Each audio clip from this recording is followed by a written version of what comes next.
et nous disons Amen. Notre thème de ce matin, qui sait si ce n'est pas pour un temps pareil? Qui sait si ce n'est pas pour un temps pareil? Notre texte de base se trouve dans Esther chapitre 4. Esther chapitre 4 du verset 12 au verset 17. Esther chapitre 4 du verset 12 au verset 17. Nous allons lire la parole de Dieu. Lorsque les paroles d'Esther eurent été rapportées à Mardochée, Mardochée fit répondre à Esther: ne t'imagine pas que tu échapperas seul d'entre tous les Juifs parce que tu es dans la maison du roi. Car si tu te tais maintenant, le secours et la délivrance surgiront d'autre part pour les Juifs. Et toi et la maison de ton père, vous périrez. Et qui sait si ce n'est pas pour un temps comme celui-ci que tu es parvenu à la royauté? Esther envoya dire à Mardochée: va, rassemble tous les Juifs qui se trouvent à Suse et jeûnez pour moi, sans manger ni boire pendant 3 jours, ni la nuit, ni le jour. Moi aussi, je jeûnerai de même avec mes servantes, puis j'entrerai chez le roi, malgré la loi, et si je dois périr, je périrai. Mardochée s'en alla et fit tout ce qu'Esther lui avait ordonné. Amen. Il y a 2 dimanches, le Seigneur a permis que nous puissions parler sur le grand thème des champions et des héros pour Dieu. Nous avons compris que Dieu nous veut être des héros pour lui, des instruments entre ses mains pour bénir plusieurs, pour impacter plusieurs. Car le héros ne fait pas des exploits seulement pour lui-même, il fait des exploits qui transcendent les temps et les générations, qui bénéficient à plusieurs. Nous n'allons pas nous éloigner beaucoup de cette pensée. Aujourd'hui encore, nous allons prendre comme repère, comme référence, une véritable héroïne, Esther. L'histoire de la marche de Dieu avec son peuple d'Israël nous apprend chaque jour des vérités essentielles sur ce qu'est Dieu et comment il agit. Quand nous voyons le parcours de Dieu avec son peuple, tout ce qui est arrivé, toute situation qui a été gérée, tout cela nous apprend quelque chose sur l'identité de Dieu, mais aussi sur sa façon d'agir. Et l'une des vérités fondamentales que nous retirons de toutes ces leçons ou de toutes ces histoires que nous voyons dans la parole de Dieu, l'une des vérités fondamentales, c'est que Dieu utilise souvent un homme pour sauver un autre homme. Dieu se sert d'un homme pour délivrer un homme. Dieu se sert d'un homme pour bénir un homme. Dieu passe par un homme pour opérer dans la vie d'un autre homme. On a vu des situations, on a vu des circonstances dans lesquelles Dieu a agi surnaturellement. Son ange a opéré. on a vu des situations pareilles. Mais quand vous comptabilisez le nombre de fois où la Bible nous parle de l'intervention surnaturelle de Dieu, comparé au nombre de fois où Dieu nous parle de son intervention à travers quelqu'un ou à travers des gens, vous remarquerez que la plupart des fois, la Bible nous parle de l'intervention de Dieu à travers un instrument. Dieu utilise une personne, un homme, une femme. Dieu utilise un peuple afin de pouvoir agir, afin de pouvoir opérer. Nous avons vu comment il a utilisé des personnes telles que Moïse, David, Gédéon, Déborah, pour accomplir une œuvre salvatrice auprès de son peuple. Toutes ces personnes sont de véritables héros, comme nous l'avons répété le dimanche passé et le premier dimanche. Le texte que nous venons de lire parle de la même expérience en passant cette fois-ci par la reine Esther. Le peuple juif se trouve déporté chez les Perses. Mardoché apprend le complot qui est monté par Aman contre le peuple juif. Dieu permet qu'il l'apprenne, qu'il écoute les discussions qui étaient en train de se faire, les projets qui étaient en train de se faire afin de pouvoir détruire le peuple juif. Le peuple se retrouvait donc en danger. Il fallait sauver le peuple. Il fallait délivrer le peuple. Mardoché fait porter la nouvelle à Esther, sa cousine, qui était devenue reine entre-temps. Toujours par son canal à lui, Mardoché, par ce conseil à lui. Esther est devenue reine. Et elle était dans le palais. Mardoché fait parvenir la nouvelle à Esther. Est-ce que tu es au courant de ce qui est en train de se tramer contre ton peuple ici? Va voir le roi et parle-lui de ce projet machiavélique, de ce projet de mort qui est prévu contre ton peuple. Va voir le roi et parle-lui. Toi, tu es reine, tu es auprès du roi. Va le voir. Quand Esther reçoit la nouvelle, elle semble hésiter.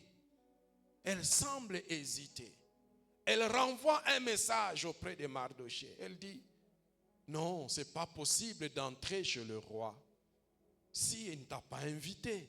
Ce n'est pas possible. Je ne peux pas faire ça. C'est impossible que je puisse aller parler au roi. Alors, Mardoché lui tient ce discours que nous venons de lire dans le verset 14, 13 à 14. Mardoché fit répondre à Esther, ne t'imagine pas que tu échapperas seul d'entre tous les Juifs parce que tu es dans la maison du roi. Il lui dit, nous t'avons dit qu'on est en train de comploter contre le peuple. Mais toi, tu es à côté du roi. Tu te sens protégé. Tu es à l'aise. Tu es bien. Et donc, tu as l'impression que ce qui se passe dans la rue, parmi le peuple, ça ne va pas t'atteindre toi. C'est ça le message que Mardoché lui envoie. Et il lui dit, si tu te tais maintenant, le secours et la délivrance surgiront d'autre part pour les Juifs. Et là, il a touché une corde sensible. Mais il ne s'arrête pas là. Il dit, toi et la maison de ton père, vous périrez. Vous périrez. il ne s'arrête pas là. Il ajoute maintenant une dimension prophétique au règne d'Esther pendant ce temps-là.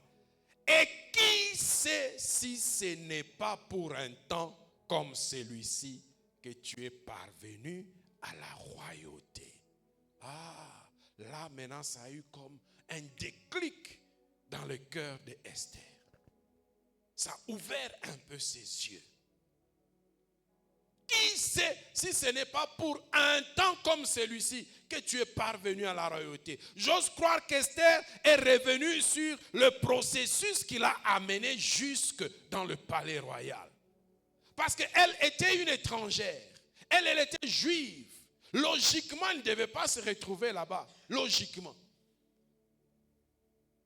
Mais elle s'est retrouvée dans le palais du roi. J'ose croire qu'elle s'est mise à réfléchir. Mais en fait, je ne suis pas ici par hasard. Je ne suis pas ici comme par accident. Ah! Ce matin, je voudrais dire à quelqu'un, ta vie n'est pas un accident. Et la situation dans laquelle tu te retrouves n'est pas le résultat d'un hasard. C'est que Dieu avait déjà préparé quelque chose pour qu'il puisse passer par toi en un temps comme celui-ci.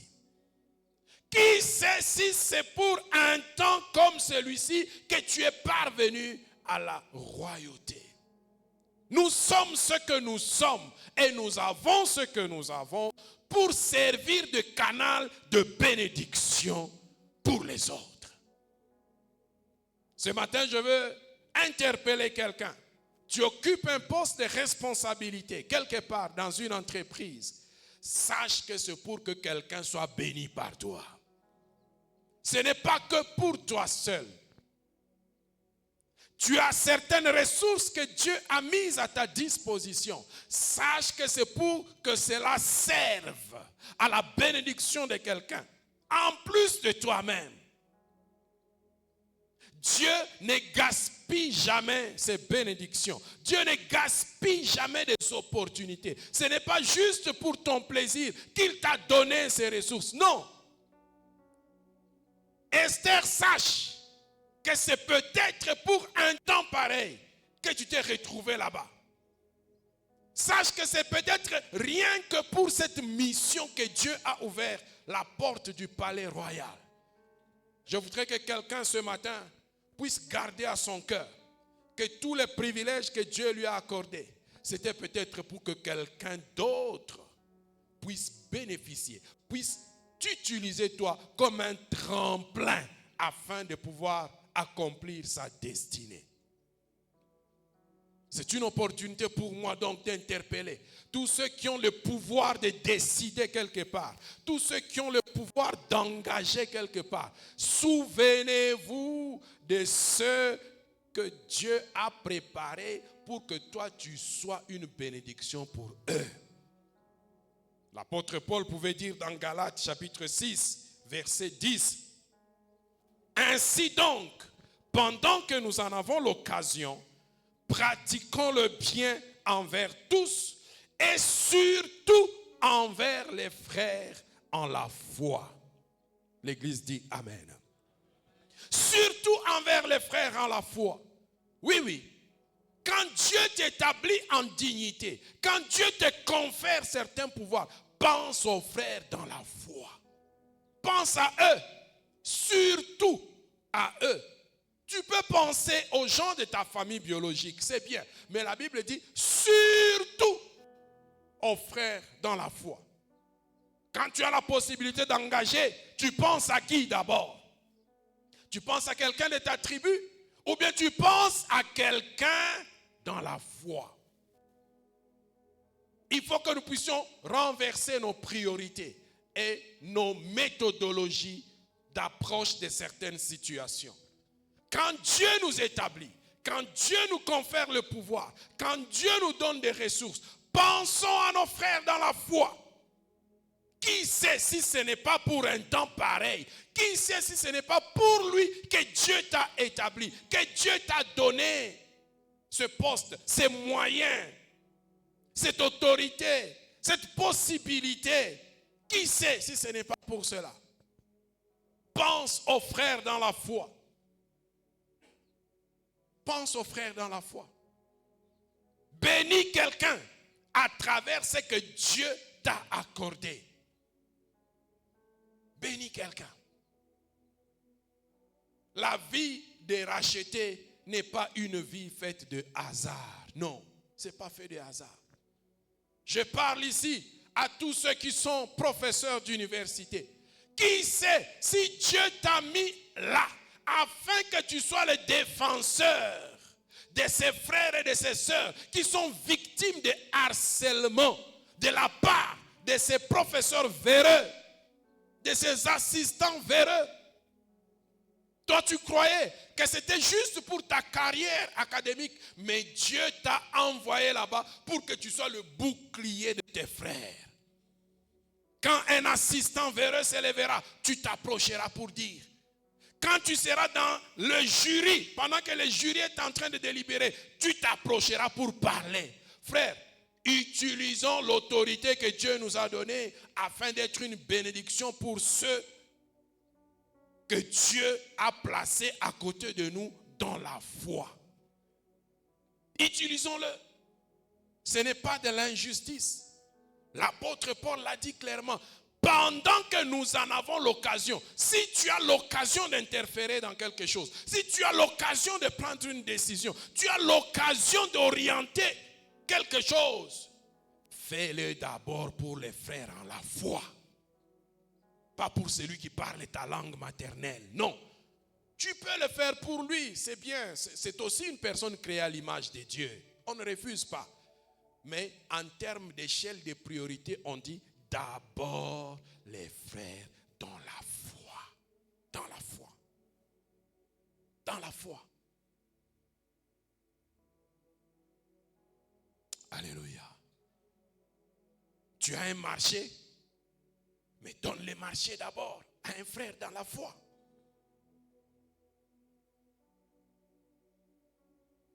Allez acheter dans les magasins des frères dans la foi. Pourquoi est-ce que vous vous empressez d'aller dans les magasins des frères qui ne sont pas de votre foi? Vous vous empressez à aller enrichir un païen. Non. Allez chez vos frères. Bénissez-les. Parce que si ton frère prospère, toi aussi tu prospères avec lui. Tant que nous en avons l'occasion, faisons le bien envers tous et surtout envers les frères en la foi.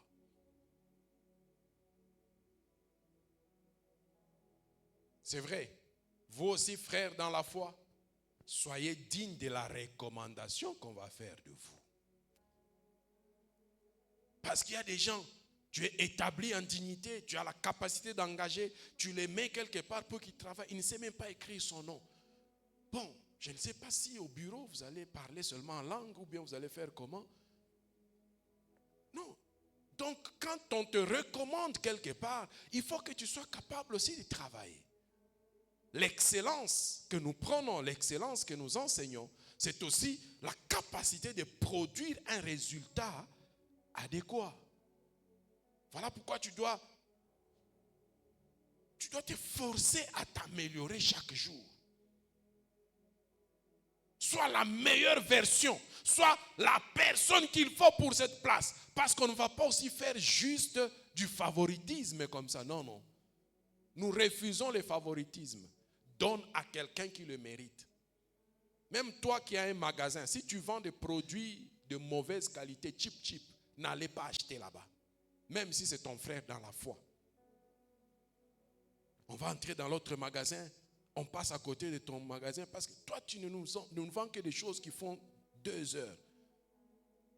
La garantie que tu nous donnes est une garantie de marque chinoise. Vous avez déjà acheté le téléphone chez les Chinois? Ils te disent, la garantie c'est combien? Tu dis 1 semaine. Mais en 1 semaine, je n'ai même pas eu l'occasion de charger le téléphone. Comment je vais vérifier qu'il fonctionne? Non, 1 semaine. D'ailleurs, 1 semaine, c'est même beaucoup. Parfois, ils te disent, si demain ça passe, en tout cas, c'est que ça fonctionne. Non, ne soyez pas de ces gens. Donnez une garantie d'1 année. Là, tu es sûr de ton produit. Non, une année. Si ça tombe en panne pendant une année, reviens, je vais le changer. Tu es sûr de ton produit. Ne donne pas des garanties genre chinois. Ça veut dire que toi-même, tu n'es pas sûr de ce que tu es en train de vendre. Quand nous encourageons de bénir les frères dans la foi, nous demandons aussi aux frères de la foi d'être sérieux dans la production des services, dans ce qu'ils sont en train d'offrir. Quand nous disons aider nos frères dans la foi, pendant que tu es membre du jury, il faut aussi reconnaître que si tu as eu 5-0, là, t'aider devient comme un miracle. À ce moment-là, ça devient très compliqué. Il faut étudier. On t'aidera quand il faut. Quand on regarde que non, on peut équilibrer. Est-ce qu'on peut parler au prof pour qu'il puisse donner un point à tout le monde? Voilà. Nous refusons l'injustice. Nous ne prenons pas l'injustice. Et nous ne prenons pas le favoritisme. Mais nous prenons d'utiliser une échelle de priorité qui commence par les frères dans la foi. Avant d'aller à côté, regarde d'abord les frères dans la foi. Bénis-les. Qui sait si ce n'est pas pour un temps pareil que Dieu t'a rendu capable d'avoir cette autorité et ce pouvoir. Il n'y a point de hasard dans la vie d'un racheté. Il n'y a point de hasard. Dieu il veut passer par quelqu'un pour bénir quelqu'un. Mardoché envoie le message à Esther, c'est par toi que la délivrance des Juifs viendra. Mais sache que si tu t'étais, Dieu suscitera quelqu'un d'autre. C'est ça, en fait, la grandeur de Dieu.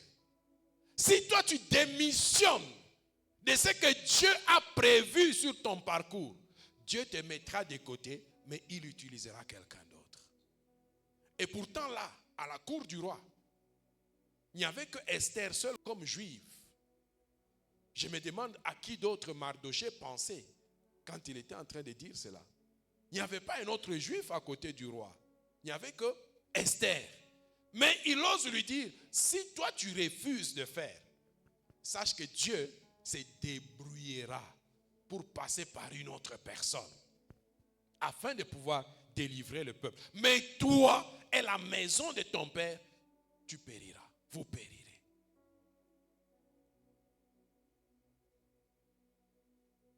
Si tu ne fais pas ce pourquoi Dieu t'a accordé cette bénédiction, Dieu la transférera à une autre personne afin d'accomplir sa mission. Parce que Dieu se donne toujours les moyens d'atteindre ses objectifs. Dieu, il se donne toujours les moyens d'atteindre ses objectifs. Si en passant par toi, il n'y arrive pas, il va passer par une autre personne. Mais attention, quand Dieu te ravit le nécessaire qu'il t'avait donné afin de bénir quelqu'un, sache que ta condition sera pire. Ta condition sera malheureuse. Elle sera malheureuse. Que ce matin donc, tout un chacun soit interpellé.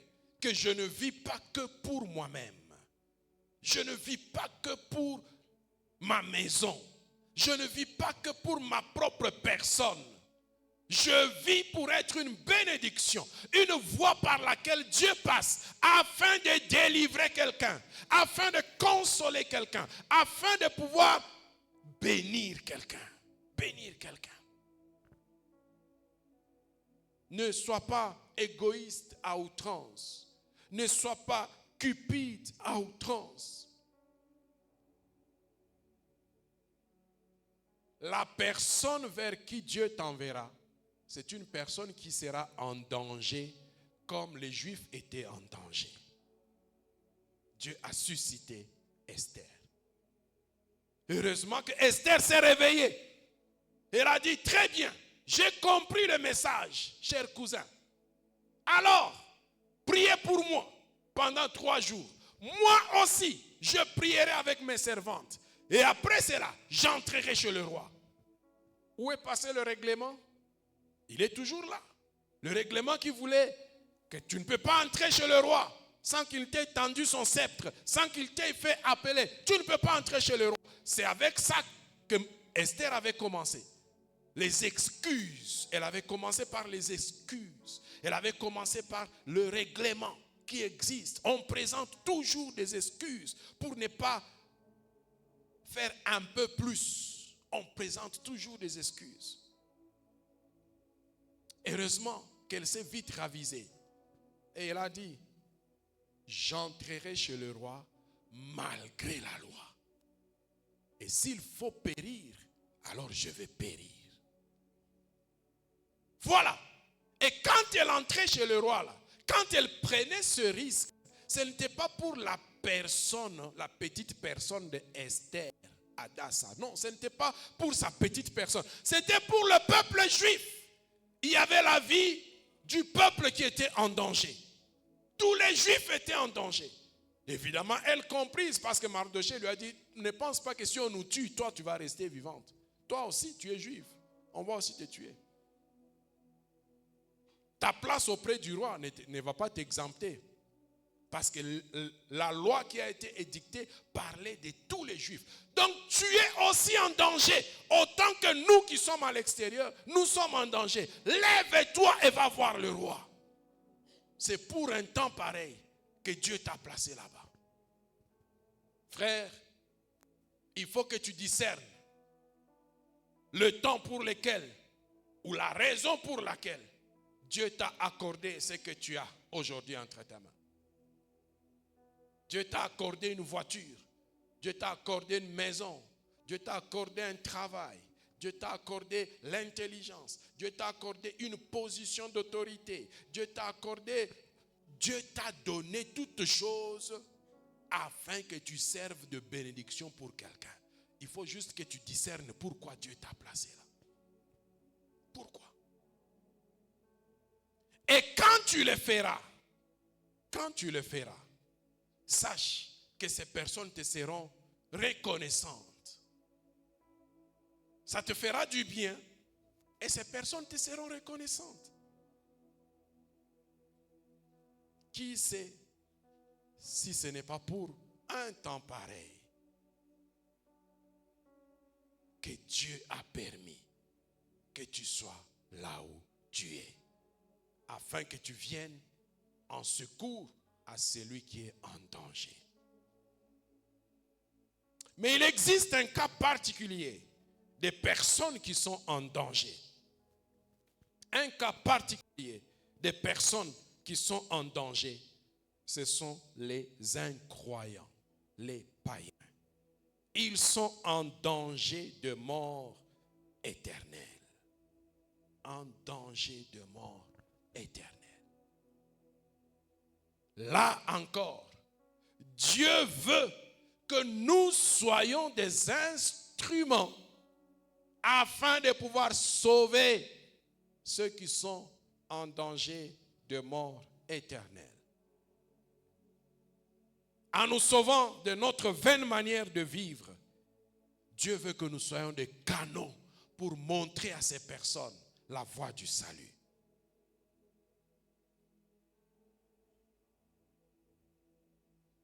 Nous sommes tous d'accord que le salut de notre âme est une merveilleuse bénédiction. Nous sommes tous d'accord que c'est un véritable privilège. Nous sommes tous d'accord que connaître Jésus-Christ est un grand bénéfice. Mais cela ne servirait à rien si nous devions garder le salut que pour nous-mêmes. On serait comme Esther dans le palais royal, en train que de se réchauffer du privilège du palais royal. Si tu as été sauvé, c'est pour qu'à travers toi, d'autres aussi soient sauvés. Qui sait si c'est pour le salut d'une autre personne que Dieu t'a sauvé? Évidemment, toi tu bénéficies du salut, mais en réalité, Dieu t'a sauvé pour qu'à travers toi, quelqu'un d'autre aussi soit sauvé. Que quelqu'un d'autre arrive à connaître la voie du salut. Il n'y a pas de hasard auprès de Dieu. Ces personnes qui ne connaissent pas le Seigneur, ces païens, ces incroyants qui vivent dans le monde, ils sont en danger de mort. Toute personne qui n'a pas donné sa vie à Jésus est comme le peuple juif à Suse. Il est en danger de mort. En danger de mort. Il y a déjà une loi qui a été édictée contre lui. La loi de la mort a déjà été édictée par le diable contre lui. Qui peut sauver cette personne si ce n'est la personne qui a déjà joui du privilège d'être sauvée? Ce matin, Dieu m'envoie interpeller l'Église sur la nécessité de considérer que si nous avons été sauvés, c'est pour qu'un incroyant aussi parvienne à la connaissance de Jésus-Christ. Et cela en passant par toi. L'apôtre Paul a lancé un vibrant appel à l'intention de tous les croyants dans Romains chapitre 10, verset 14. Et c'est exactement comme ce que Mardochée avait fait auprès d'Esther. Il y a un peuple en danger, il faut sonner l'alerte. Mardochée a sonné l'alerte auprès d'Esther. Paul sonne aussi la même alerte pour nous de la nouvelle alliance. Voici ce qu'il dit. Romains chapitre 10, verset 14. Comment donc invoqueront-ils celui en qui ils n'ont pas cru? Et comment croiront-ils en celui dont ils n'ont pas entendu parler? Et comment en entendront-ils parler s'il n'y a personne qui prêche? Verset 17. Ainsi la foi vient de ce qu'on entend, et ce qu'on entend vient de la parole de Christ. Alléluia. L'apôtre Paul dit, on a un grand monde là dehors qui est en danger de mort. Si le peuple juif avec Mardochée, c'était une mort physique, ici, c'est une mort éternelle, une mort spirituelle. Un grand danger de mort. Notre vœu, c'est qu'ils puissent invoquer le Seigneur. Que tous invoquent le Seigneur. Mais on nous pose la question, comment est-ce qu'ils vont invoquer le Seigneur s'ils n'ont pas cru? Parfois, quand nous regardons les païens à l'extérieur, tous nous disons, mais pourquoi est-ce que cette personne ne vient pas à l'église? Pourquoi est-ce que cette personne fait ceci? Ce ne sont pas nos pourquoi qui vont délivrer cette personne. Il faut que la personne puisse croire. Il faut que la personne puisse croire. Mais la personne va croire comment s'il n'y a personne qui lui parle? S'il n'y a personne qui lui parle, comment elle va croire si personne ne lui parle? Vous savez, nous sommes devenus des champions du constat de ce qui ne marche pas. Mais nous reculons quand il faut apporter la solution à ce qui ne marche pas. Nous voyons tous nos voisins dans les quartiers, à l'université, sur le lieu de travail. Nous voyons comment ce sont des impudiques. Nous voyons comment ce sont des ivrognes. Nous voyons des filles qui trompent leurs parents. Nous voyons des garçons qui trompent leurs parents en envoyant des rapports erronés à leurs parents. Nous voyons des enfants qui volent dans leur maison. Nous le savons très bien. Nous voyons des personnes droguées sur la rue, dans nos quartiers, à l'école. Nous les voyons, nous les connaissons. Mais nous nous limitons juste à dire, mais pourquoi est-ce que ces personnes font ça vraiment? Ce n'est pas ça qui va changer leur situation. Pourquoi vraiment ils ne peuvent pas donner leur vie à Jésus? Ce n'est même pas cette question qui va changer sa situation. Il faut que la personne puisse croire. Mais pour qu'il croie, il faut qu'il entende. Mais pour qu'il entende, il faut que quelqu'un parle. Et ce quelqu'un, c'est toi.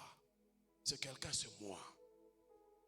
C'est là le problème que nous avons. C'est là le gros défi que nous avons. Nous voulons que des gens soient sauvés.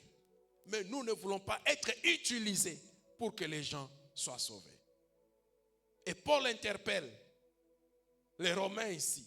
Il dit, mais comment est-ce qu'ils vont entendre parler s'il n'y a personne qui prêche? Comment entendront-ils parler s'il n'y a personne qui prêche? Frères et sœurs, de nombreuses personnes dans nos familles sont en danger de mort. Ce que le peuple juif connaissait avec Mardochée et Esther, c'est rien. Aman, c'est rien par rapport au diable en personne. Les dégâts que Aman pouvait causer sur le peuple juif, c'est rien par rapport aux dégâts que le diable peut faire sur ta famille, que le diable peut faire sur tes amis à l'école, que le diable peut faire sur tes voisins du quartier. Ces incroyants, ces païens qui ne connaissent pas le Seigneur, les dégâts qu'ils peuvent faire sont beaucoup plus grands. Parce que ça va se faire dans le temps présent et dans l'éternité. C'est donc plus grand, plus grave. Si Esther, pour une situation moins grave, a dit, malgré la loi, j'entrerai chez le roi, et s'il faut périr, que je périsse. À combien plus forte raison, nous aussi, nous devons nous épousseter et aller à la rencontre de ces personnes qui sont en danger de mort éternelle. Qui sait si c'était pour leur salut que Dieu t'a sauvé? Toi, tu pensais que c'était pour toi que Dieu t'a sauvé. C'est vrai. C'est vrai. Mais Dieu ne va pas te sauver que toi seul. Il te sauve pour qu'à travers toi, d'autres aussi soient sauvés. Réveille-toi ce matin et sois prêt comme Esther. Malgré la loi, j'entrerai et je parlerai au roi. S'il faut périr, que je périsse. Dieu cherche ce matin un sauvé qui va dire, je me tiendrai debout et j'irai annoncer le message du salut. Je me tiendrai debout et j'irai parler à cette fille que nous connaissons tous comme une impudique, mais nous ne faisons que la doigter, nous ne faisons que lui montrer avec nos lèvres, mais personne ne va lui parler de l'amour de Jésus-Christ. Je me tiendrai debout et j'irai parler à ce papa. Nous savons tous comment il tape sa femme. Je vais aller lui parler. Ce qu'il fait, ce n'est pas lui, c'est le diable derrière lui qui est en train de faire cela. Parce qu'il n'est pas sauvé. Je me tiendrai et je lui parlerai. Quand la personne sera sauvée, ses œuvres aussi seront transformées. Parce que si tu te limites juste à lui donner un conseil pratique sur ce qu'il fait, il va cesser de boire, c'est vrai, mais il ira quand même en enfer. Il y a des gens qui iront en enfer sans avoir bu une seule goutte d'alcool. Il y en a qui iront en enfer sans avoir connu de l'impudicité. Il y en a qui iront quand même en enfer. Nous ne sommes pas là pour moraliser les gens. Nous sommes là pour leur montrer la voie du salut. Le danger des incroyants, les dangers que les incroyants encourent, ce n'est pas un danger du temps présent, c'est un danger de l'éternité. Un pécheur, le danger qu'il encourt, c'est la mort éternelle. Il brûlera éternellement dans le feu de l'enfer.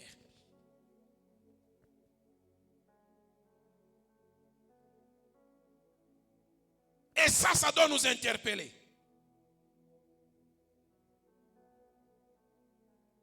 Pierre l'a fait le jour de la Pentecôte. Actes chapitre 2, verset 38. Actes chapitre 2, verset 38 à 41. Écoutez ce que Pierre dit. Il y avait beaucoup de gens à Jérusalem le jour de la Pentecôte. Des gens de partout. Pas que des gens juifs, non. Des gens de partout, de toutes langues, de toutes races. Ils étaient là. Écoutez le discours qu'il tient Pierre leur dit, répentez-vous et que chacun de vous soit baptisé au nom de Jésus-Christ pour le pardon de vos péchés et vous recevrez le don du Saint-Esprit. Car la promesse est pour vous, pour vos enfants et pour tous ceux qui sont au loin, en aussi grand nombre que le Seigneur notre Dieu les appellera. Maintenant, c'est le verset 40 qui est une interpellation. Et par plusieurs autres paroles. Ça veut dire, Pierre ne s'est pas limité seulement à cela. Par plusieurs autres paroles, il les conjurait et les exhortait en disant, sauvez-vous de cette génération perverse. Sauvez-vous de cette génération perverse.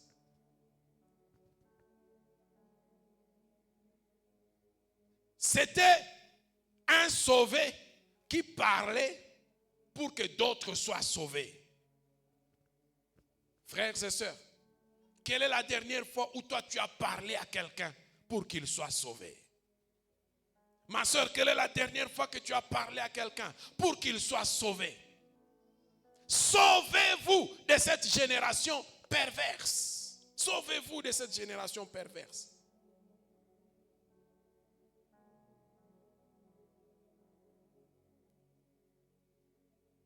Qui sait si c'est pour un temps pareil que Dieu t'avait choisi, que Dieu t'avait sauvé, pour que toi aussi tu sois la bouche par laquelle un autre sera sauvé. Qui sait?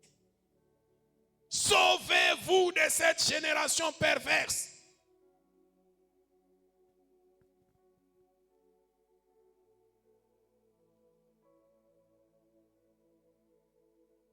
Nous ne pouvons pas continuer à rester cloîtrés dans les quatre murs de notre église, dans la chaleur de notre maison ou dans la routine de notre foi, alors qu'il y a des personnes qui se meurent dans le péché à côté de nous. Commence à Jérusalem. Ça veut dire là où tu es établi, commence là-bas. Dans ta parcelle, commence. Partage la bonne nouvelle du salut. Commence dans ta maison. Partage la bonne nouvelle du salut. Commence sur ton avenue. Tu n'as pas besoin d'aller en Chine pour cela. Commence là où Dieu t'a placé. Mais commence avec tes amis dans le groupe WhatsApp où vous êtes. Parle de Jésus. Commence avec le groupe de travail de l'université, le groupe d'études dans lequel vous êtes. Parle de Jésus. Et par plusieurs autres paroles. La Bible ne nous dit pas quelles sont ces paroles. Ça veut dire, tu n'as pas besoin de paroles stéréotypées pour parler de quelqu'un de la voie du salut. Non, par plusieurs autres paroles. Ce qui te viendra dans la bouche, parle seulement. Parle. L'important est que la personne soit exposée au message du salut. C'est tout. C'est tout. Par plusieurs autres paroles. Je me demande quelle autre parole il avait dit. Il avait dit, je ne sais pas. Mais il avait dit des paroles. Et si la Bible a trouvé bon de ne pas nous le dire, c'est pour ne pas qu'on ait quelque chose à calquer, quelque chose à imiter, quelque chose à copier. Comme ça tout simplement. Non. Inspiré par le Saint-Esprit, parle à quelqu'un de son salut. Parle à quelqu'un de son salut.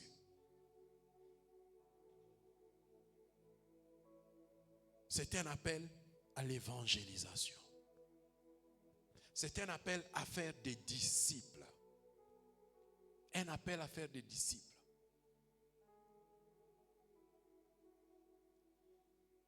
Matthieu chapitre 28, 19 à 20. La Bible dit, Jésus parle et dit, allez, faites de toutes les nations des disciples, les baptisant au nom du Père, du Fils et du Saint-Esprit, et enseignez-leur à observer tout ce que je vous ai prescrit. Et voici, je suis avec vous tous les jours jusqu'à la fin du monde. Nous sommes sauvés pour servir de voix auprès de ceux qui ne sont pas sauvés. Jésus dit, allez, faites de toutes les nations des disciples. Mais on les fait comment? On les fait comme Pierre l'a fait. Par plusieurs autres paroles. Il les conjurait et les exhortait en disant, sauvez-vous de cette génération perverse. La preuve, verset 41 de Actes chapitre 2. Ceux qui acceptèrent sa parole furent baptisés et en ce jour-là, le nombre de disciples s'augmenta d'environ 3000 âmes. Le nombre de disciples. Et ça rejoint ce que Jésus a dit, allez et faites des disciples. Remarquez qu'ici, Pierre n'a pas ressuscité un mort. Pierre n'a pas guéri un malade. Il le fera. Mais ici, pour ces 3000 âmes ici, il n'a fait que parler. Il n'a fait que parler. Dieu attend que nous puissions parler. Parler. Les résultats, c'est lui-même qui va s'en charger. C'est lui-même qui va s'en charger. Frère, parle à ton ami qui est dans le péché. Ma soeur, parle à ton ami qui vit dans le péché. Fais l'œuvre d'un évangéliste. Annonce la nouvelle du salut. Tu n'as pas besoin d'aller en théologie pour cela. Par plusieurs autres paroles. Je ne sais pas quelle autre parole. Toi, tu as une parole aussi. Tu as une parole aussi. Et Dieu ne fait jamais rien au hasard. Nous sommes dans la saison de la Coupe du Monde. C'est une très belle opportunité à saisir pour parler de quelqu'un, à quelqu'un, du message du salut. Est-ce que vous avez vu la joie qui a été produite par le match nul de la RDC contre le Portugal? La joie. Les gens sont sortis sur la rue. Ils ont chanté. Ils ont dansé. Par plusieurs autres paroles, tu peux parler à quelqu'un qui te dit et lui dire, il y a encore une plus grande joie que celle-ci au ciel. Est-ce que tu peux imaginer vivre dans une joie plus grande que celle-ci quand tu seras au ciel? Tu sens la joie là? Un match nul là. Maintenant au ciel, il y a encore une plus grande joie. Il te posera la question, comment ça? Alors tu lui parleras. Dieu ne fait rien au hasard. Saisis toute occasion pour parler de Christ. Saisis-la. Par plusieurs autres paroles. Ça veut dire, on ne va pas te dire ce qu'il faut dire à quelqu'un. Ne dis pas non, moi je n'ai jamais été formé. Pierre n'a jamais été formé. Il dit par plusieurs autres paroles. Par plusieurs autres paroles. Utilise le contexte dans lequel Dieu t'a placé et parle à quelqu'un. Sors de ta timidité, sors de ta peur, mais aussi sors de ta distraction. Il y a des personnes qui se meurent là-bas. Sors de ta distraction, sors de ta léthargie. Les véritables sauvés travaillent pour sauver. Alléluia. Ce sont des héros de Dieu. Parce qu'il y a une âme qui sera sauvée à cause de leur action. Et sache qu'une âme n'oublie jamais la personne qui l'a amenée à Christ. Moi, je continue à me rappeler et je continue à honorer ceux qui m'ont amené à Christ et ceux qui m'ont enseigné les rudiments de la parole de Dieu. Ceux qui m'ont donné l'affermissement. Moi, je les ai honorés. Quand nous venions de nous marier, le frère qui avait été utilisé par Dieu pour m'enseigner les affermissements a été muté de Kinshasa à Lubumbashi. Parce que moi, j'avais rencontré le Seigneur quand j'étais à Kinshasa. Et quand ce frère est venu ici, j'ai dit à ma femme, il y a un frère tel qui est venu à Lubumbashi. Il a été muté ici. Je crois qu'il travaille à DGU ou quelque chose comme ça. Il a été muté ici. Il faut qu'on reçoive ces frères. Le gars n'est même pas de ma tribu. Hein. Il n'est pas de ma tribu. Et nous l'avons reçu chez nous. Ma femme a préparé pour lui. Un privilège que peut-être toi tu n'as même jamais eu. Et il a mangé chez nous. Je lui ai dit, voici le frère qui m'a enseigné les leçons d'affermissement. Un héros pour moi. Un héros. Alléluia.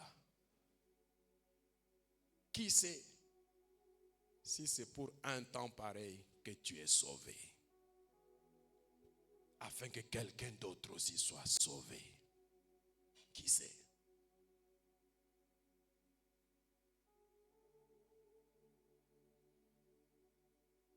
Les Juifs étaient en danger, mais les païens sont en double danger.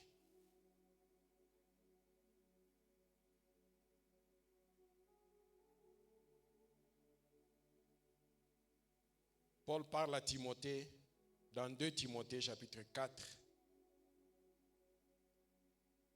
versets 1 à 5.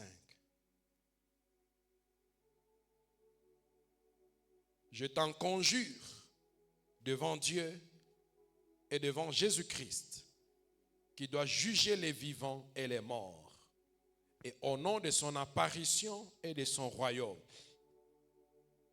Prêche la parole. Quelqu'un répète après moi, prêche la parole. Insiste en toute occasion. Répète après moi. Favorable ou non. Voilà ce que Dieu attend de nous. Prêche la parole. Insiste en toute occasion. Favorable ou non. Censure, exhorte avec toute douceur et en instruisant. Car il viendra un temps, et nous sommes dans ce temps-là.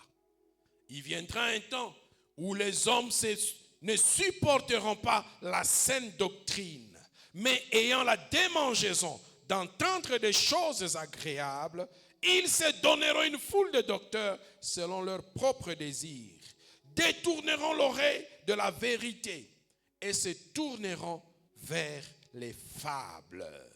Mais toi, sois sobre en toutes choses, supporte les souffrances, fais l'œuvre d'un évangéliste. Remplis bien ton ministère. Fais l'œuvre d'un évangéliste. Que fait un évangéliste? Un évangéliste évangélise. Évangéliser, c'est quoi? Évangéliser, c'est proclamer la bonne nouvelle du salut. C'est annoncer la bonne nouvelle du salut. Fais l'œuvre d'un évangéliste. Si toi tu ne le fais pas, Dieu utilisera quelqu'un d'autre afin de pouvoir sauver. Parce que pour atteindre ses objectifs, il se donnera le moyen de les atteindre. Mais si toi tu ne veux pas être disponible pour lui, Dieu utilisera quelqu'un d'autre. Mais toi tu vas rater la bénédiction attachée à l'œuvre de l'évangéliste. CCE, Pierre a parlé, 3000 âmes sont venues. Tu veux voir cette église grandir davantage? Fais l'œuvre d'un évangéliste. Fais l'œuvre d'un évangéliste. Parle de Jésus-Christ. Parle du salut en Jésus. L'évangélisation n'est pas réservée à une seule personne ou à un groupe de personnes. C'est la particularité de ceux qui sont sauvés. De ceux qui sont sauvés. Si tu es sauvé, tu dois faire l'œuvre d'un évangéliste.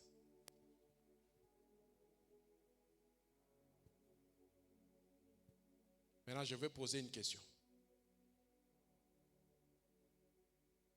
Si tu sais que quand nous arriverons au ciel, quelqu'un lèvera son doigt pour dire à Dieu, c'est cette personne-ci qui m'a parlé de la voix du Seigneur Jésus.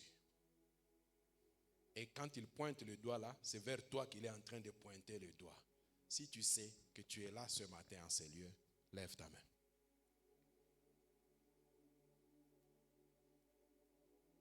Lève bien la main. Mettez-vous même debout. Mettez-vous debout.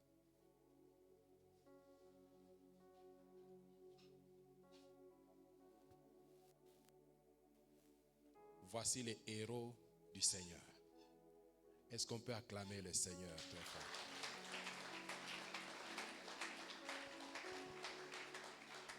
Que Dieu vous bénisse. Voici les héros de Dieu. Leurs œuvres ne se limitent pas à eux seulement. Ça affecte d'autres personnes. Maintenant, toi qui es resté assis, ce n'est pas encore tard. Ce n'est pas tard.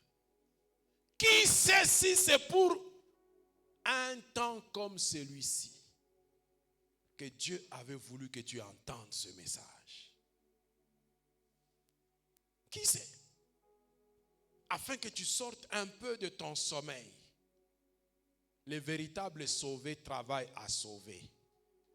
Les véritables sauvés ne s'endorment pas dans les quatre murs de l'église. Ici, nous sommes tous des lumières. Et quand il y a trop de lumière, on finit par s'éblouir. On ne verra plus bien. La lumière tire son sens dans les ténèbres. C'est là-bas qu'il faut aller luire. C'est là-bas. Ici, on va s'éblouir, nous tous. Et on ne va aider personne. C'est comme si je prenais ce projecteur et puis j'éclaire l'autre projecteur. Il va te dire, j'engage déjà. Pourquoi est-ce que tu m'engages encore? Ça ne sert à rien. Ça ne sert à rien.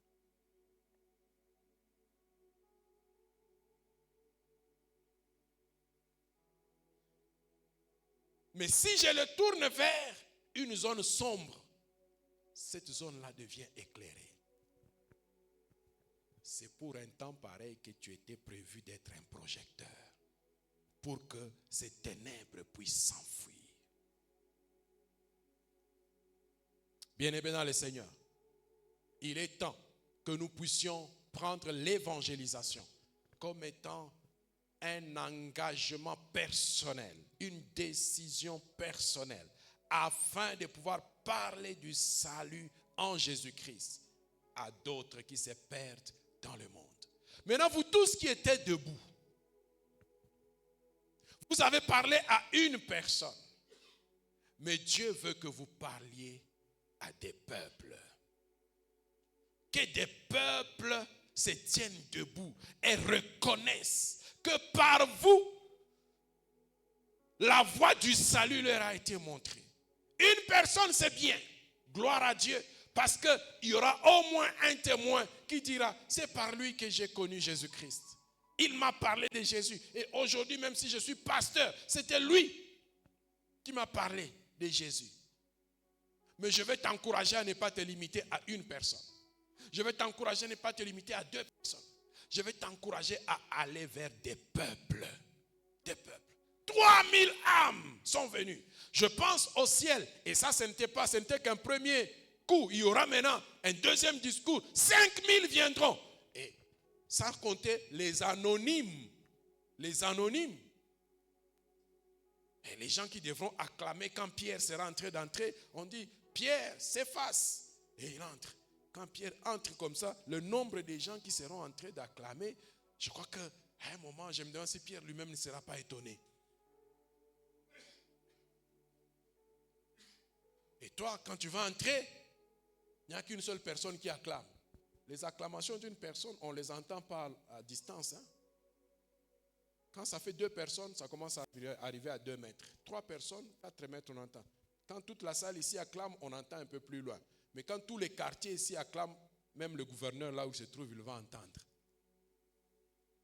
Il faut à un moment, quand tu entres au ciel, quand on ouvre le livre là, et puis tu entres au ciel, une foule de gens se tient debout. Et ils acclament. Ils acclament.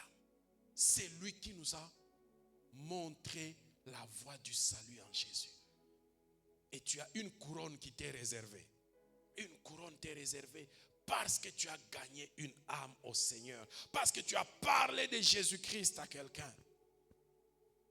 Donc, ce que tu as fait dans le passé est resté dans le passé. Multiplie encore d'efforts. Par plusieurs autres paroles. Parle à quelqu'un. Sauvez-vous de cette génération perverse. Parle-lui de Jésus. Parle-lui de son éternité. Qui sait si ce n'est pas pour un temps pareil que Dieu t'avait sauvé toi, afin que toi tu puisses être la voie du salut pour l'autre.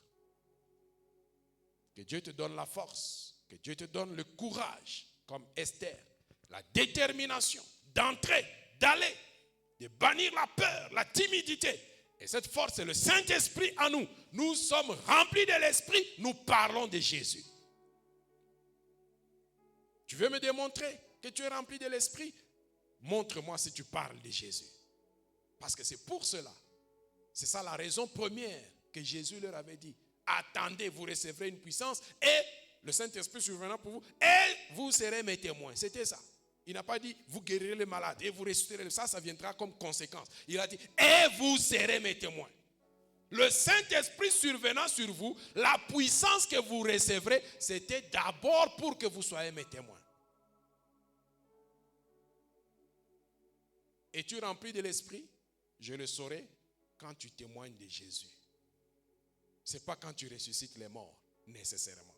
Ce n'est pas quand tu guéris les malades, nécessairement. Parce que ça, même le diable aussi peut le faire. Ah, Jésus a dit, ces jours-là, il y en a qui diront, mais nous avons fait des miracles en ton nom. Je leur dis, je ne vous connais pas. Ça veut dire quelque part, il y a l'esprit de tromperie qui peut faire des choses qui ressemblent à ce que Dieu fait. Mais témoigner de Christ, ça, le diable ne peut pas faire. Et c'est là qu'on reconnaît les véritables remplis du Saint-Esprit. Est-ce que tu témoignes de Jésus? Est-ce que tu parles de Jésus? Ne viens pas nous intimider ici. Est-ce que tu témoignes de Jésus? Rempli du Saint-Esprit, c'est que tu témoignes de Jésus. Tu parles de Jésus. Tu as le courage d'annoncer Christ à ceux qui se perdent. C'est ça, rempli du Saint-Esprit. Le reste, ce sont les choses qui vous accompagneront. Quelqu'un comprend ça? Et voici les signes qui vous accompagneront. C'est le reste. Ça vous accompagnera. Mais ça vous accompagnera où? Sur le champ de l'évangélisation. Nous, aujourd'hui, nous avons renversé les choses. On a pris les signes comme étant la preuve. Non. C'est sur le champ de l'évangélisation que les signes nous accompagnent.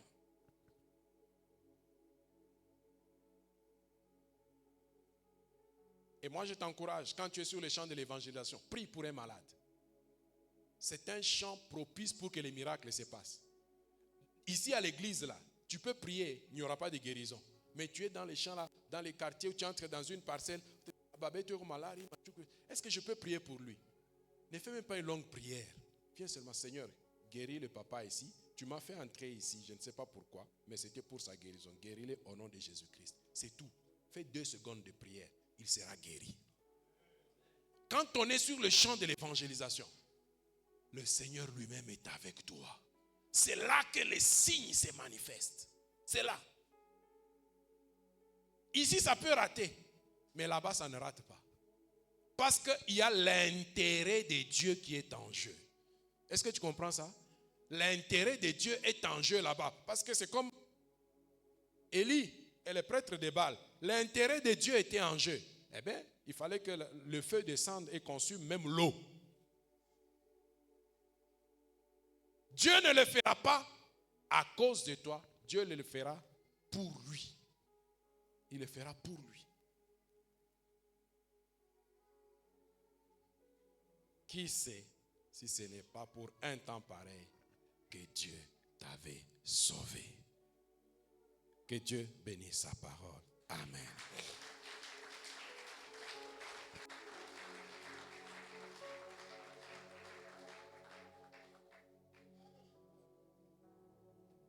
Je voudrais que nous puissions chanter un chœur. Cherchons-les. Savons-nous le prix d'une âme?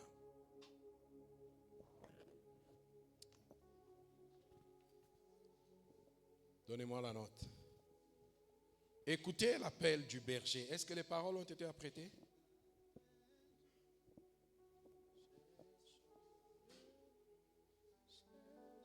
Aidez-moi à chanter, si vous connaissez.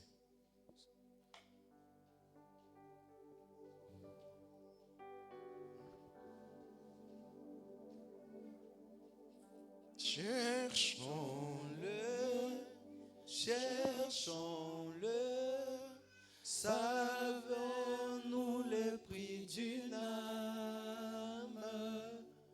Cherchons-le, cherchons-le, le bon berger le réclame. Cherchons, Cherchons-le, cherchons-le, savons-nous le prix d'une âme? Cherchons-le, cherchons-le, le bon berger le réclame. reprends encore. Cherchons, Cherchons-les, cherchons-les, savons-nous le prix d'une âme? Cherchons-les, cherchons-les, le bon berger les réclame. Écoutez l'appel du berger, il sait ses brebis en danger, il les appelle avec amour, espérant toujours leur retour. cherchons, Cherchons-les, cherchons-les, savons-nous le prix d'une âme? Cherchons-les, cherchons-les, le bon berger le réclame. Mourant de froid, de soif, de faim, les brebis appellent en vain. Jésus nous veut pour les sauver, qui va l'aider à les trouver. cherchons, Cherchons-les,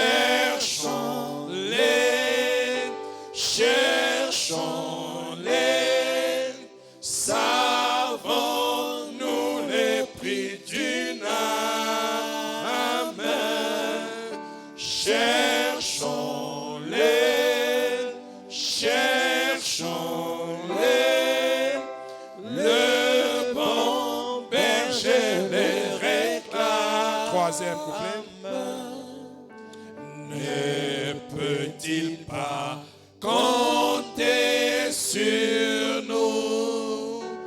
Ne voulons-nous pas aller tous dire à ceux qui sont perdus que nous les voulons pour Jésus? Cherchons, Cherchons-les, cherchons-les, savons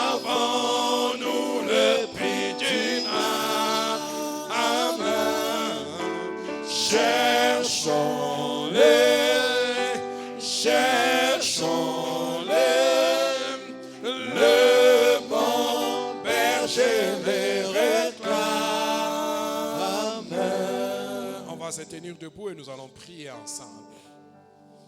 Dieu m'a béni pour que je sois une bénédiction pour quelqu'un. Dieu m'a donné une position pour que par moi quelqu'un d'autre aussi soit béni. Dieu m'a donné le pouvoir de décider quelque part pour que je sois à mesure de protéger quelqu'un, pour que je sois à mesure de défendre quelqu'un. Dieu m'a donné des moyens, c'est pour que je puisse assister quelqu'un. Dieu m'a fait une source de bénédiction pour quelqu'un. Et l'une des grandes bénédictions qu'on peut donner à quelqu'un, c'est lui montrer la voie du Seigneur Jésus. Alors ce matin, chacun va dire, Seigneur, fais de moi une source, un canal de bénédiction pour plusieurs. Pas juste une personne, pas juste deux, pas juste trois. Fais de moi un canal de bénédiction pour plusieurs. Pour plusieurs. Et sache que si Dieu te prépare pour plusieurs, il va te donner pour plusieurs. Amen. Et quand Dieu te donne, toi-même tu es d'abord le premier bénéficiaire. Un tuyau est d'abord arrosé lui-même de l'intérieur avant qu'il ne puisse délivrer l'eau qui vient par lui au jardin qui se trouve devant lui. Le tuyau lui-même d'abord est mouillé, le tuyau lui-même est rafraîchi. Si Dieu t'utilise comme un canal, sache que tu vivras d'abord toi-même la bénédiction de Dieu. Amen. Et si Dieu veut t'utiliser comme bénédiction pour plusieurs, tu auras la bénédiction de plusieurs. Ce matin, tu vas dire à Dieu, Seigneur, éloigne de moi tout ce qui peut m'empêcher d'être une source de bénédiction. Je veux qu'à chaque instant, je discerne pourquoi je suis à tel endroit, pourquoi j'ai telle chose, comme cela a été le cas d'Esther. Mais surtout, que je sois un sauvé qui sauve, que je sois un racheté qui rachète, que je sois un transformé qui conduit aussi à la transformation. Élevons nos voix et prions le Seigneur. Prie pour toi-même, que Dieu fasse de toi un véritable canal de bénédiction pour plusieurs. Oh Jésus, nous voulons être, Seigneur Dieu, capable de discerner pourquoi toi tu nous as placés à tel endroit, pourquoi toi tu nous as donné telle autorité, pourquoi toi tu nous as donné tel moyen, telle ressource, telle capacité, telle disposition. Nous voulons les discerner et les mettre, Seigneur Dieu, à la portée des frères et des sœurs dans la foi, à la portée de nos voisins, de nos amis, les mettre à la portée de nos familles. Et ô éternel Dieu, nous ne voulons pas vivre dans l'égoïsme. Nous ne voulons pas vivre, Seigneur Dieu, dans la cupidité. Tu nous as donné pour que nous puissions donner. Tu nous as établis pour que nous puissions bénir. Tu nous as, oh Dieu, élevés pour que nous puissions tirer aussi ceux qui sont en bas. Tu nous as donné les ressources pour que nous puissions bénir ceux qui en manquent. Je vais être ce canal de bénédiction. Je vais être ce moyen que tu vas utiliser pour bénir plusieurs. Oh Jésus, loin de nous la cupidité, loin de nous, Seigneur Dieu, l'égoïsme, loin de nous, Seigneur Dieu, le renfermement sur nous-mêmes. Tu nous bénis pour que nous bénissions. Tu nous enrichis pour que nous enrichissions. Autant que tu nous sauves pour que nous soyons aussi des canaux de salut pour d'autres, oh Dieu. Fais de nous des proclamateurs de la parole du salut. Comment croiront-ils s'ils n'entendent pas la voix, s'ils n'entendent pas le message du salut?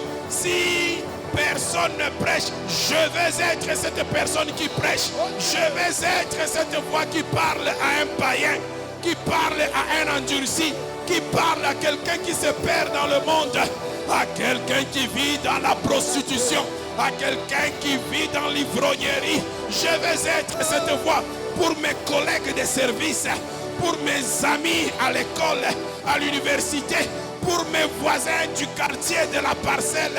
Je vais être cette voix que tu vas utiliser dans ce quartier Canberra 2, dans cette ville de Lubumbashi, Seigneur, dans ce pays, le Congo, oh Dieu, jusqu'aux extrémités de la terre. Je vais parler de annoncer Jésus. Je vais annoncer Jésus. Je vais annoncer Jésus. Parlez de Jésus. Parlez de Jésus. Parlez de Jésus. Je bannis la peur. Je bannis la timidité. Je bannis la résistance. Je bannis le doute. Je m'engage sur la voie de l'évangélisation. Je m'engage sur la voie de la proclamation de la bonne nouvelle. Que les païens soient sauvés. Que les incroyants soient sauvés. Qui sait si c'est pour cette personne que toi tu m'avais sauvé? Qui sait si c'est pour ce peuple que toi tu m'avais sauvé? Qui sait si c'est pour ce quartier que tu nous avais établi en ces lieux? Nous voulons, Seigneur, que notre voix porte jusqu'auprès de nos frères, auprès de nos voisins, dans la famille, les frères qui ne te connaissent pas, les maris qui ne te connaissent pas, la femme qui ne te connaît pas, les enfants qui ne te connaissent pas, ils vont entendre parler de Jésus. Nous serons la bouche autorisée pour parler de Jésus, pour parler du salut en Jésus. Oh, merci Seigneur. Merci Jésus. Oh, merci Père. Ce matin, tu élèves une armée d'évangélistes. Tu élèves une armée d'évangélistes pour le salut du monde, pour le salut des âmes. Ce matin, tu enrôles dans ton armée afin de gagner les âmes à toi. Au nom de Jésus. Au nom de Jésus. Alléluia. Oh, merci Jésus.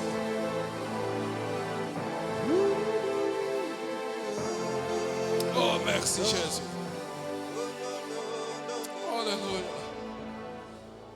Je vais faire une prière spéciale pour tous ceux qui ont peur d'évangéliser. Tous ceux qui se sentent bloqués dans l'évangélisation, intimidés par l'évangélisation. Tu lèves juste ta main pendant que tu es debout. Tu lèves ta main si tu veux recevoir une force nouvelle pour annoncer Jésus, pour aller parler de Jésus à quelqu'un. Tu dis, c'est moi, que Dieu te bénisse, ma soeur. Y a-t-il quelqu'un d'autre? Je veux prier parce que Dieu est en train de se constituer une armée afin d'aller annoncer l'évangile. Que Dieu vous bénisse. Dieu voit vos mains, frères et sœurs. Dieu voit vos mains. À partir d'aujourd'hui, il vous équipe. Je connais des gens qui étaient peureux. Je connais des gens qui s'étaient enfermés dans un bâtiment pendant autant de jours parce qu'ils étaient peureux de sortir, d'aller annoncer le message du salut. Mais je connais aussi comment leur peur est tombée. C'est quand le Saint-Esprit est venu sur eux. Ils sont sortis de cette chambre haute dans laquelle ils étaient enfermés par peur. Ils sont sortis et 3000 personnes sont venues à Jésus par un seul discours, par une seule prédication. Le même miracle est faisable pour toi ce matin. Alors tu lèves ta main, je prie pour toi. Père, voici ces mains qui sont levées. C'est un engagement à se lancer sur la voie de l'évangélisation. La peur, la timidité, les hésitations bloquent souvent.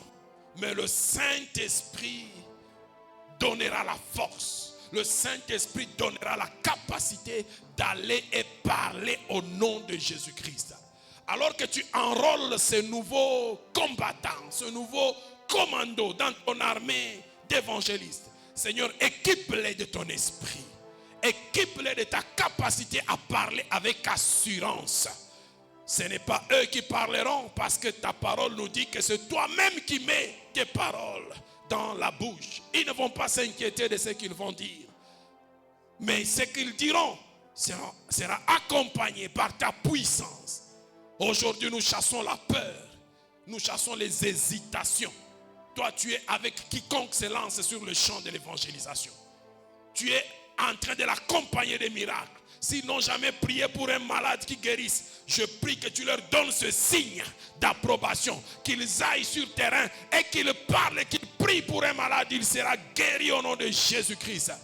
Je sais que tu le feras afin que la gloire te revienne. Que cette armée d'évangélistes nouveaux que tu enrôles, Seigneur, puisse être aguerrie, déterminée et décidée pour le royaume. Au nom de Jésus, nous prions. Et nous disons Amen. Amen. Amen. Et nous n'allons pas passer beaucoup de temps en observation. Samedi prochain, nous entrons sur le champ de l'évangélisation. Le samedi prochain, toute l'église entre en évangélisation. Nous n'allons pas laisser du temps. Vous savez ce que le diable fait? Quand on lui laisse trop de temps, le diable prend la parole. Il le récupère comme ça, petit à petit. Et tous les grains que vous avez semés, il finit par le prendre. Voilà pourquoi nous, on ne va pas laisser du temps. Samedi prochain, toute l'église, nous allons faire une